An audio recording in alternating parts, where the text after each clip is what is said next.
മുണ്ടക്കൈ ഉരുൾപൊട്ടൽ ദുരന്തത്തിൽ പരസ്പരം പഴിചാരി കേന്ദ്രവും സംസ്ഥാനവും. കേന്ദ്രത്തിന്റെ മുന്നറിയിപ്പ് സംസ്ഥാനം അവഗണിച്ചെന്ന് ആഭ്യന്തരമന്ത്രി അമിത്ഷാ പാർലമെന്റിനെ അറിയിച്ചു. ആരോപണം വസ്തുതാവിരുദ്ധമെന്നും ദുരന്ത ദിവസം മേഖലയിൽ ഓറഞ്ച് അലർട്ടായിരുന്നുവെന്നും മുഖ്യമന്ത്രി തിരിച്ചടിച്ചു. വയനാടിനെ കേന്ദ്രം സഹായിക്കണമെന്ന് രാഹുൽ ഗാന്ധിയും ആവശ്യപ്പെട്ടു.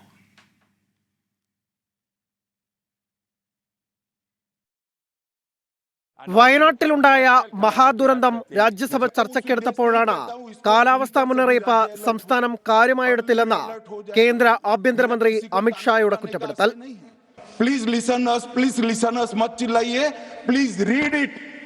जो वार्निंग भेजा है उसको पढ़िए जरा. केरल सरकार ने क्या किया थे, मगर वल्नरेबल सिचुएशन तो थी. इनको शिफ्ट किया गया क्या? क्यों नहीं किया गया? कौन रोकता था? और शिफ्ट किया तो मरे कैसे? शिफ्ट पहले नहीं किया गया है, बाद में किया गया है. പ്രദേശത്ത് ഓറഞ്ച് അലർട്ടാണ് കേന്ദ്രം നൽകിയതെന്നും ദുരന്തമുണ്ടായി 6 മണിക്കൂറിന് ശേഷമാണ് റെഡ് അലർട്ട് അറിയിപ്പ് തന്നതെന്നും മുഖ്യമന്ത്രി പിണറായി വിജയന്റെ മറുപടി. ദുരന്തമുണ്ടായ പ്രദേശങ്ങളിൽ ഓറഞ്ച് അലർട്ടാണ് ആ ഘട്ടത്തിൽ നിലനിന്നിരുന്നത്. ദുരന്തം ഉണ്ടാകുന്നതിന് മുൻപ് പ്രത്യേകം ശ്രദ്ധിക്കേണ്ട കാര്യം, ഒരു തവണ പോലും ആ പ്രദേശത്ത് റെഡ് അലർട്ട് നൽകിയിട്ടുണ്ടായിരുന്നില്ല. ഇതെല്ലാമാണ് വസ്തുത. അപ്പോൾ പാർലമെൻറ്റിൽ പറഞ്ഞ കാര്യങ്ങൾ വസ്തുതാ വിരുദ്ധമായ കാര്യങ്ങളായിട്ടാണ് വരുന്നത്.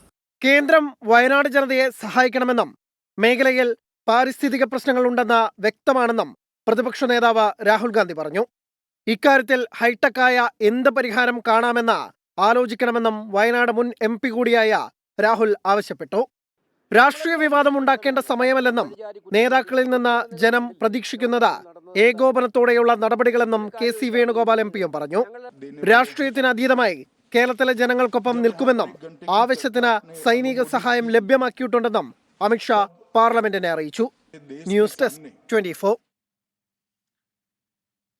നാളത്തെ തെരച്ചിലിന് കാലാവസ്ഥ കൂടി അനുകൂലമായി നിൽക്കേണ്ട സാഹചര്യമുണ്ട്.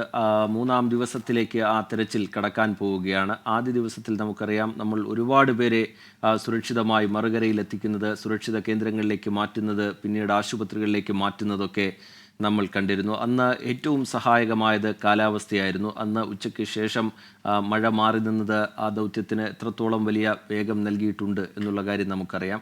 പക്ഷേ ഇന്നത്തെ സാഹചര്യത്തിൽ ഇന്ന് ഉച്ചയ്ക്ക് ശേഷം വീണ്ടും മഴ ശക്തമാകുന്ന നില ഉണ്ടായി. അതുകൊണ്ട് അല്പം കൂടി സമയം നമുക്ക് രക്ഷാദൗത്യം തുടരാൻ കഴിയുമായിരുന്നു. പക്ഷേ ഇങ്ങനെ പ്രതികൂല കാലാവസ്ഥ വന്നതോടുകൂടി കഴിഞ്ഞ ദിവസത്തേതുമായി താരതമ്യപ്പെടുത്തുമ്പോൾ അല്പം കൂടി മുമ്പേ നമ്മൾ ആ തെരച്ചിൽ ഇന്ന് അവസാനിപ്പിക്കുകയായിരുന്നു. അതിശക്തമായ മഴ, പിന്നീട് പുഴയിലുണ്ടായ കുത്തൊഴുക്ക്, അത് സൈന്യം നിർമ്മിച്ച താൽക്കാലിക പാലത്തിന് വെല്ലുവിളിയാകുന്ന സാഹചര്യം, അത് മുങ്ങുന്ന നിലയിലേക്ക് ഒരു ഘട്ടത്തിൽ പോകുന്ന സ്ഥിതി.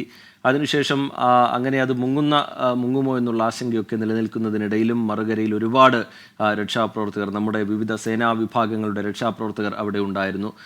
പ്രാദേശിക രക്ഷാപ്രവർത്തകർ അവിടെ ഉണ്ടായിരുന്നു. അവരെ മറുകരയിലേക്ക് സുരക്ഷിതമായി, മഴയൊന്നും മാറി നിന്ന ഘട്ടത്തിൽ അവരെ സുരക്ഷിതമായി മറുകരയിലേക്ക് എത്തിക്കുക എന്നുള്ളത് ലക്ഷ്യമിട്ടുകൊണ്ട് ആ പാലം വടം കെട്ടി ഉയർത്തി അതിലൂടെ അവരെ മറുകരയിലേക്ക് എത്തിക്കുന്ന കാഴ്ച നമ്മൾ കണ്ടു. സാഹസികം എന്ന് മാത്രം നമുക്ക് വിശേഷിപ്പിക്കാൻ കഴിയുന്ന രക്ഷാദൗത്യമാണ് അവിടെ ഉണ്ടാകുന്നത്. കാലാവസ്ഥ വലിയ വെല്ലുവിളിയായി നിൽക്കുന്നുണ്ട്. നാളെ അത് മാറട്ടെ, നാളെ അനുകൂലമായൊരു സാഹചര്യം ആ തെരച്ചിലിന് ഉണ്ടാകട്ടെ എന്ന് നമുക്ക് പ്രതീക്ഷിക്കാം. അങ്ങനെയെങ്കിൽ മാത്രമേ നമുക്ക് ഒരുപാട് മുന്നോട്ട് പോകാൻ കഴിയൂ. 3-ാം ദിനത്തിലാണ് നമ്മുടെ ആ തെരച്ചിൽ ഉള്ളത്. ബെയിലി പാലത്തിൻ്റെ നിർമ്മാണം പൂർത്തിയാകുന്നതോടുകൂടി, അത് സജ്ജമാകുന്നതോടുകൂടി നമ്മൾ കൂടുതൽ സംവിധാനങ്ങൾ മറുകരയിലേക്ക് എത്തിക്കും. അവിടെ ഏത് തരത്തിലുള്ള നാശനഷ്ടമാണ് ഉണ്ടായിട്ടുള്ളത് എന്നുള്ള കാര്യം നമുക്കറിയാം. ഒരു നാടൊന്നാകെ ഇല്ലാതായിരിക്കുന്ന സാഹചര്യമാണ്. വലിയ കെട്ടിടങ്ങൾ, വീടുകൾ, അതുപോലെ എല്ലാം തകർന്നു പോയ അവസ്ഥ. ഒരാൾ പൊക്കത്തിലും 2 ആൾ പൊക്കത്തിലുമൊക്കെ ചെളി അടിഞ്ഞുകൂടിയിരിക്കുന്ന സാഹചര്യം, വലിയ പാറക്കല്ലുകൾ വന്നടിഞ്ഞിരിക്കുന്ന സാഹചര്യം. അതിനൊക്കെ അടിയിൽ ആരെങ്കിലും ഉണ്ടോ എന്നുള്ള കാര്യം പരിശോധിക്കുക. വെറും മനുഷ്യ സാന്നിധ്യം കൊണ്ട്, മനുഷ്യ ഇടപെടൽ കൊണ്ട് മാത്രം സാധ്യമായതല്ല. അതിനൊരു പക്ഷേ നമുക്ക് യന്ത്ര സംവിധാനങ്ങളുടെ സഹായം ഉപയോഗപ്പെടുത്തേണ്ടി വരും. അവിടെയാണ് ഈ ബെയിലി പാലത്തിൻ്റെ നിർമ്മാണം അത് പ്രസക്തമാകുന്നത്. ഈ പാലത്തിലൂടെ JCB പോലുള്ള യന്ത്രങ്ങൾ മറുകരയിലേക്ക് എത്തിച്ച് ആ യന്ത്ര സംവിധാനത്തിൻ്റെ സഹായം കൂടി ഉപയോഗപ്പെടുത്തി അവിടെ മണ്ണ് നീക്കി മണ്ണിനടിയിൽ ആരെങ്കിലും ഉണ്ടോ എന്നുള്ള കാര്യം പരിശോധിക്കുക എന്നുള്ളതാണ് നാളെ നമ്മൾ ആലോചിക്കുന്നത്. രാവിലെ മുതൽ തന്നെ ദൗത്യം തുടങ്ങും എന്നാണ് നമ്മൾ മനസ്സിലാക്കുന്നത്. അതുപോലെ തന്നെ ആശുപത്രികളിൽ നിന്ന് പുറത്തു വരുന്ന വിവരങ്ങൾ, ക്യാമ്പുകളിൽ നിന്ന് പുറത്തു വരുന്ന വിവരങ്ങൾ, വേദനാജനകമെന്ന് മാത്രം വിശേഷിപ്പിക്കാവുന്ന, ഹൃദയഭേദകമെന്ന് മാത്രം വിശേഷിപ്പിക്കാവുന്ന കാഴ്ചകൾ, പ്രതികരണങ്ങളാണ് അവിടെ നിന്നൊക്കെ പുറത്തു വന്നുകൊണ്ടിരിക്കുന്നത്. ആശുപത്രികളിലേക്ക് ഓരോ നിമിഷവും ആംബുലൻസുകൾ എത്തിക്കൊണ്ടിരിക്കുന്ന കാഴ്ച കഴിഞ്ഞ മണിക്കൂറുകളിൽ നമ്മൾ കണ്ടതാണ്.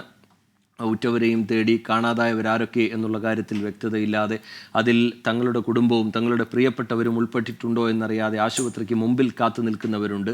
പരിക്കേറ്റ ആശുപത്രിയിൽ ചികിത്സ തേടിയെത്തിയവരിൽ നിന്ന് എന്തെങ്കിലും തങ്ങളുടെ കുടുംബത്തെക്കുറിച്ചോ ആ വിവരം ലഭിക്കും എന്ന പ്രതീക്ഷയോടുകൂടി കാത്തു നിൽക്കുന്നവരും ആ വിവരങ്ങൾ തേടാനെത്തുന്നവരുമൊക്കെ ഉണ്ട്. അവർക്കിടയിലേക്ക് ആംബുലൻസുകൾ ചീറിപ്പാഞ്ഞു വരുന്നതും അത് തങ്ങളുടെ ആരെങ്കിലുമാണോ, ബന്ധുവാണോ, പ്രിയപ്പെട്ട ആരെങ്കിലുമാണോ എന്നുള്ള കാര്യം അന്വേഷിക്കാൻ അവർ ഓടിയെത്തുന്നതുമൊക്കെ ഇന്നത്തെ ദിനത്തിലെ വേദനാജനകമായ കാഴ്ചകൾ എന്ന് മാത്രമേ നമുക്കതിനെ വിശേഷിപ്പിക്കാൻ കഴിയൂ. ക്യാമ്പുകളിലേക്ക് വന്നാലും അതാണ് സ്ഥിതി.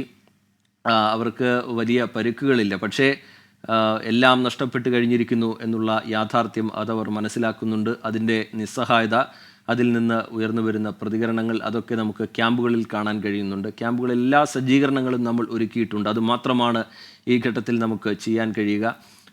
അവർക്ക് വേണ്ട സഹായങ്ങൾ നൽകുക, അതിനുവേണ്ട സംവിധാനങ്ങൾ ഒരുക്കുക എന്നുള്ളതാണ് നമുക്ക് ചെയ്യാൻ കഴിയുക. ഈ ഘട്ടത്തിൽ ഈ വലിയ വേദനയിലും അവരെ ചേർത്ത് പിടിക്കുക എന്നുള്ളതാണ്. അത് ആ നാട് മാത്രമല്ല, കേരളം ഒന്നാകെ ആ ദുരിതബാധിതരെ ചേർത്ത് പിടിക്കുന്നുണ്ട് എന്നുള്ള കാര്യം നമുക്ക് നിസ്സംശയം പറയാൻ കഴിയും.